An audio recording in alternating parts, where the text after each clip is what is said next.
चीन ने एक बार फिर पाकिस्तान की धरती से भारत विरोधी मुहिम में उसके साथ खड़े होकर हामी भरी है।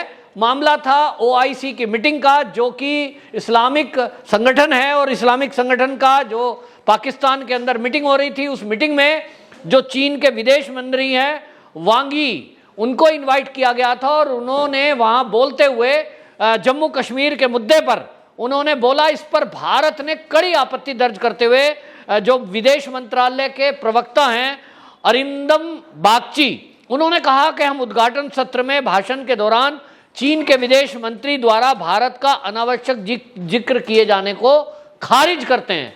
मीटिंग हो रही है ओआईसी की, यानी इस्लामिक देशों की, उसमें किसी का क्या मतलब कि वो हमारे भारत के कश्मीर पर बोले। इस पर इमरान खान, जो कि हमेशा हर इंटरनेशनल पटल पर बोलते रहते हैं, वो बोले तो बोले, लेकिन चीन क्यों बोले? सवाल ये था कि चीन को आखिरकार ऐसी क्या बौखलाहट हुई कि वो इस्लामिक देशों की जो मीटिंग थी उसमें इनवाइट थे और वो कश्मीर का राग अलाप रहे थे। असली बात यह है कि चीन को भारत झटके दर झटके दे रहा है। जहां भारत ने आत्मनिर्भर भारत का बयान देकर और जिस तरह के काम शुरू किए कोविड के टाइम में, जिस तरह से कई कंपनियां चीन छोड़ करके भारत में आई, भारत ने अपनी खुद की वैक्सीन बनाई, भारत ने अपनी खुद की पीपीई किट बनाई, और चीन को अरबों रुपए का तमाचा लगा भारत के जो इंपोर्ट हम करते थे उसमें कमी के कारण। अब चीन बौखला ही रहा था। इस बीच हमारे सरकार ने, यानी अमित शाह जी ने सदन के अंदर खड़े होकर जब पीओके का जिक्र किया और जब अक्साई चीन का जिक्र किया, इसको लेकर भी चीन की चिंता बढ़ गई, क्योंकि पीओके में उसका इन्वेस्टमेंट हो चुका है सीपैक में, और इसी तरह वो अक्साई चीन को लेकर परेशान हो गया, क्योंकि लद्दाख के एरिया में जिस तरह से हमारी सेना आमने सामने खड़ी है, हम कड़ा मुकाबला, कड़ी टक्कर हर एंगल से उसकी कर रहे हैं। चीन को ये उम्मीद नहीं थी कि भारत उसको इस तरह की कड़ी टक्कर देगा। उसको पहले की तरह लग रहा था कि जिस भी भाग में वो घुसपैठ कर लेगा वो हिस्सा उसका हो जाएगा। लेकिन 2014 के बाद से, जब से मोदी सरकार आई, चीन की एक भी चाल मोदी सरकार ने चलने नहीं दी। और अभी आपको बता दें, दोबारा हाल ही में जो केंद्रीय मंत्री हैं हमारे, उन्होंने सदन के अंदर जितेंद्र सिंह ने बयान दिया ये कहते हुए कि पीओके हमारा है, हम उसको जल्द ही लेंगे। और अभी चुनावी प्रक्रिया के तहत जो परिसीमन जम्मू कश्मीर का दोबारा हो रहा है, उसमें भी फिर से एक बार परिसीमन आयोग ने पीओके के बारे में ये कहा कि वहाँ की सीटों को लेकर हम 24 सीटों को चुनाव बाद में करेंगे, लेकिन वो 24 सीटें विधानसभा की भारत की जम्मू कश्मीर राज्य की हैं।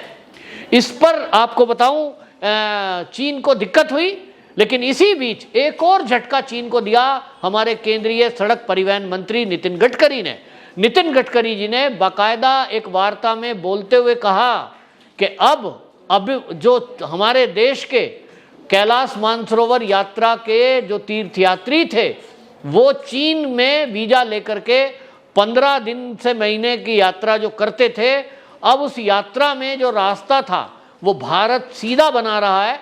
उस सीधा बनने से काफ़ी दिन कम हो जाएंगे, और भारत के जो तीर्थयात्री होंगे कैलाश मानसरोवर के, वो अब नेपाल के रास्ते नहीं जाएंगे, चीन के रास्ते नहीं जाएंगे। वो जो उनकी दूरी थी वो घट जाएगी, और वो घट करके अब बहुत ही शॉर्ट समय में, यानी 4 दिन में वो यात्रा करके वापसी कर सकते हैं।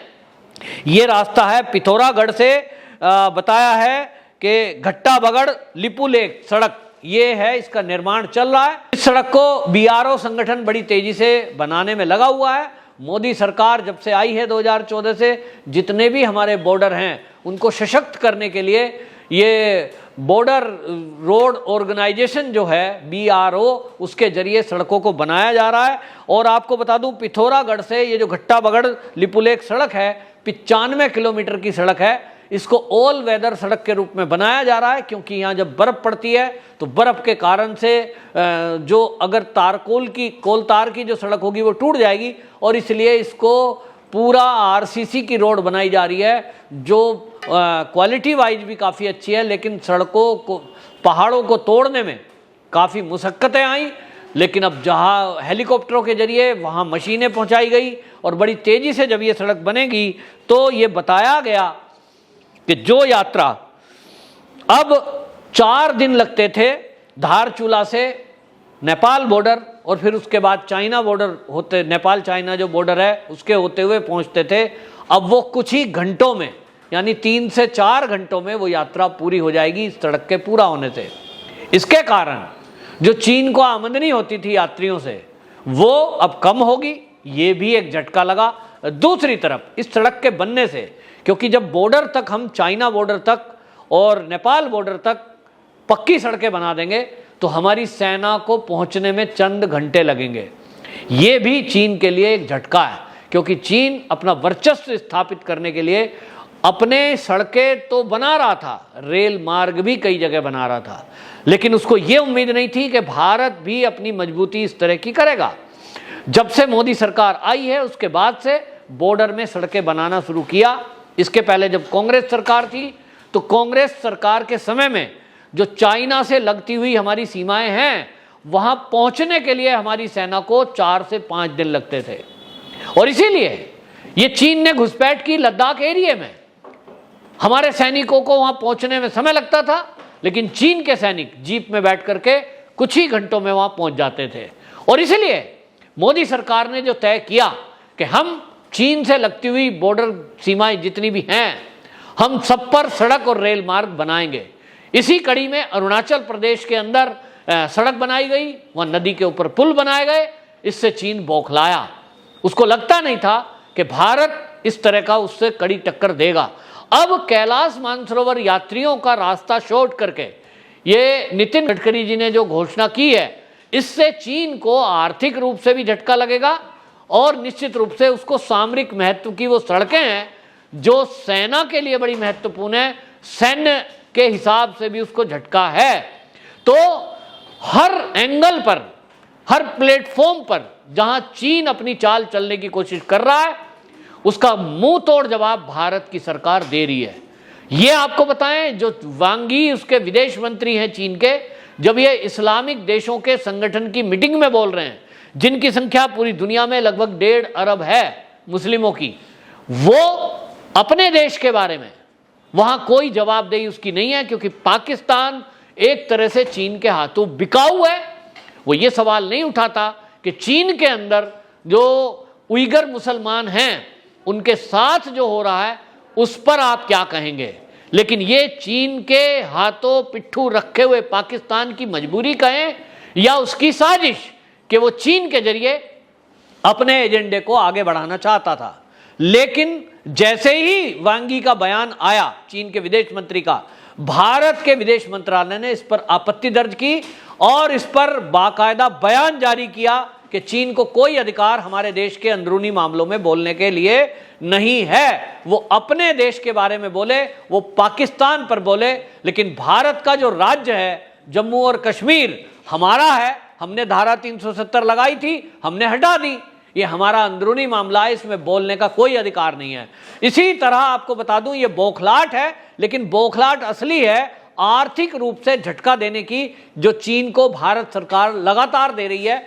कई ऐसी कंपनियां हैं जो चीन छोड़कर अब भारत में स्थापित होने जा रही हैं, जिसमें एप्पल पहले ही आ चुकी है। अभी जापानी कई कंपनियां नोएडा में, उत्तर प्रदेश में आने वाली हैं, और इसी से अरबों रुपए जो वार्षिक कमाता था चीन, उसको ये झटका है। और जब आर्थिक रूप से चीन कमजोर होगा, इसके साथ वहां बेरोजगारी भी बढ़ने वाली है। ये ही एक अस्त्र का इस्तेमाल वो दूसरे देशों को गुलाम बनाने में करता था।